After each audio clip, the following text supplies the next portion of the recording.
Hello हजुरहरु नमस्कार। आज फेरि हजुरहरुमा सानो भिडियो लिएर आइसकेको छु। हजुरहरु हेरेर साथ दिनु होला है त। आज फेरि म सुँगुरको मासु उसिनेर क्या हजुरहरु यसरी खान लागिरहेको छु। ल आफ्नै बारीको काँक्रा हेर्नुस् है।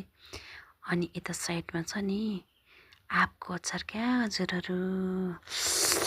आँपको अचार अनि सुँगुरको मासु उसिनेर चाहिँ वाउ बबाल।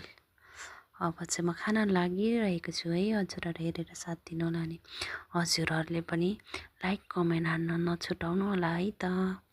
ल हेर्नुहोस् है साह्रै मिठो बबाल है हजुरहरु। वाउ ल हेर्नुहोस् त आँपको अचार आमामामा यस्तो दामी छ कि हजुरहरु। ल सुँगुरको मासु हेर्नु है हजुरहरु। मैले सानो पिस बनाएको छु कि फेरि उसिनेको क्या त्यत्रो यत्रो बनाएर आमामामा वाउ बबाल। ल ओके बाई बाई हजुरहरु हेरेर साथ दिनु होला है त।